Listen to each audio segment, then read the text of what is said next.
It's hard to do something great twice. Maybe the first time you just caught lightning in a bottle, stumbling your way to something one of a kind in a passionate pursuit of your desires. Or maybe you thought long and hard about what was needed in this revolutionary idea you had, with every aspect planned to a T. Either way, repeating that process almost never works. It's why good sequels are such a rarity. Either they expand on what makes the original great in a unique way, thus being better, or get dragged down by the attachment to the predecessor, ending up worse. But what's especially difficult is catching identical lightning in a new bottle. Taking the essence of what made something so good and just implanting it into a completely new thing. I don't think I've ever seen it done before. But director Shinichiro Watanabe, known for Cowboy Bebop and Samurai Champloo, took on this impossible task with his new project, Lazarus, a show so clearly trying to encapsulate all that made Cowboy Bebop great that it's impossible to ignore it. When I first decided to watch Lazarus, I made the conscious choice that I wouldn't compare it to Cowboy Bebop because I thought it'd be unfair to just watch a show continuously weighing it up to its predecessor, which just so happens to be a classic. But oh my god, was that difficult. From the first note, you can hear the inspiration, and then you see Spike Spiegel light.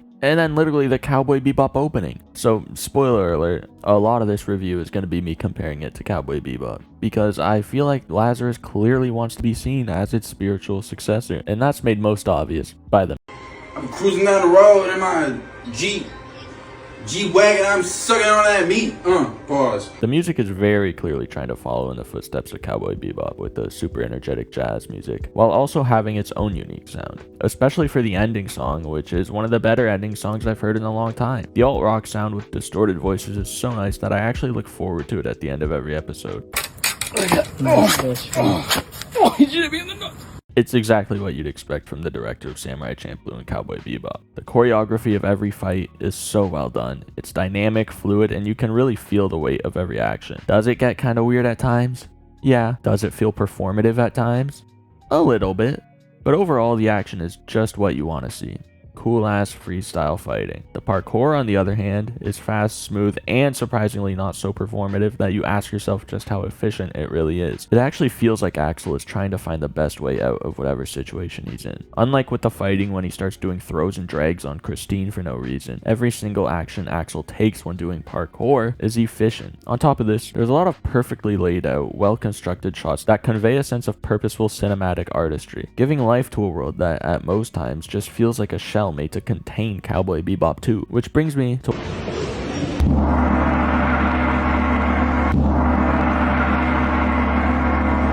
From the first episode, it felt like Lazarus was trying too hard to be the new Cowboy Bebop. The main character, Axel, comes off as some OC you'd find on Tumblr based on Spike Spiegel, but without any of the nuance that comes with Spike's character or any of the things that actually made him cool. We'll clearly get to learn more about him, and there's clearly more to him than meets the eye, but as of episode 7, he just feels like a stereotypical cool guy used as a vehicle to show off the animation team's skills, spending more time doing parkour and gymnastics than saying words. I originally wrote that as hyperbole, but I genuinely think it's true. And that goes for nearly every other character as well. Elena and Doug have gotten some decent characterization with parts of their backstories being revealed, but even then, we don't really get much more than this one thing happened to me or this is how I grew up. Even the part where they share how they ended up on the team, a standard moment for some exposition, is glossed over with the vaguest answers possible. I understand that's probably setting up future reveals, but it seems like Doug and Elena have had their time, and if that's the standard for the rest of the characters, I can't say I'm excited. Everything about this story just feels like a shell of what could have been an extremely intriguing mystery story. It doesn't feel like anything the gang does has gotten them any closer to finding Skinner. They found his grandma, who gave them no help, but hey, they found that camera, so at least there's some connection to him. They caught Sam and Visionary in one night, but ended up with nothing from Sam and some useless data from Visionary. Then they questioned the CEO of Delta Pharmaceuticals, and once again, get nowhere. Then they literally give up on trying to hunt Skinner down, which is what the team was assembled for, and decide to set up a trap to lure him in. Guess what?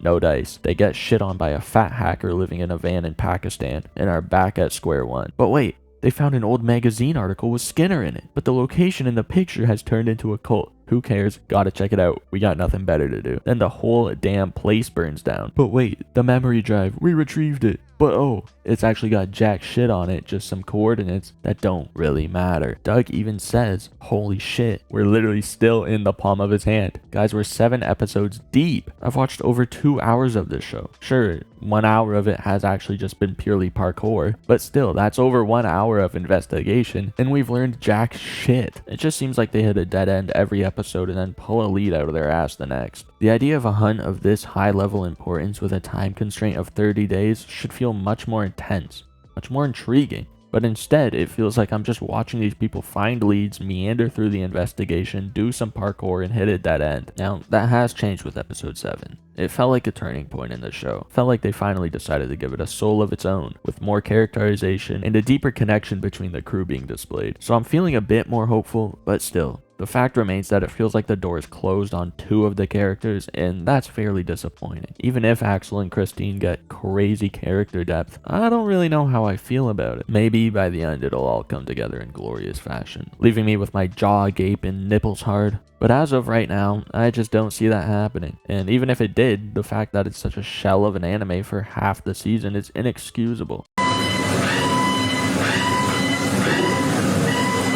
The entire production lacks the spirit that made shows like Cowboy Bebop and Samurai Champloo so special. Bebop was a unique story of intergalactic bounty hunters flying in cool-ass spaceships, getting into cool-ass fights with intriguing new stories each episode and more character depth than almost any other series has fit into such a small amount of episodes. It had a clear aesthetic it was going for, and it nailed it. You could feel the passion brimming from every frame. Every voice line, be it English or Japanese, felt real. Every character had their place. Every episode was a trip. Samurai Champloo also knew exactly what it wanted to be. A band of misfits teaming up for a short adventure, then splitting, never to see each other again. It has crazy sword fights, cool characters, intriguing dynamics, and music that is still seen as the pinnacle of soundtracks to this day. Arguably the greatest of all time, and the only soundtrack I know of to have such an impact on mainstream music. They knew exactly what they wanted to be. Lazarus, on the other hand, feels like a pale imitation of Cowboy Bebop without any of the spirit that made Bebop what it was. It's like Adult Swim came to Watanabe and was like, can you make Cowboy Bebop too? And he was like, I'm working on some other shit right now. And they were like, well, turn it into Cowboy Bebop too.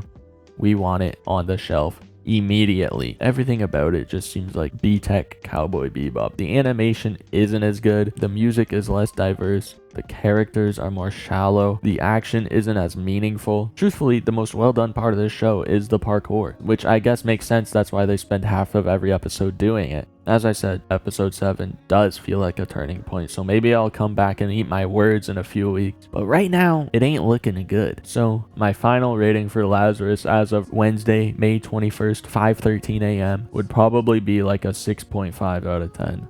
Maybe a 6. It's got space to improve. If these next 5 episodes are fantastic, I'll come back and make another video and be like, I was wrong about Lazarus. But if that doesn't happen, this video will stand on its own as a testament to that stinky anime. That's harsh. If you want to watch a retro feeling anime, watch Megalobox. It's a retro feeling anime with its own spirit, fleshed out characters, and an intriguing story. I made a video on it a long time ago and plan on making another sometime soon because I don't think I did the show justice the first time, but it has the same retro feel, an amazing soundtrack that I've constantly touted as the best in anime ever, and cool ass fights, and an amazing story. It's truthfully just the greatest. So please go watch that. And it really does feel retro when I say that. It's got the nice modern day frame rate, but looks like they chucked that shit in the dishwasher or something and then took it out. I don't know what that means, but I'll see y'all in the next one. Adeuces.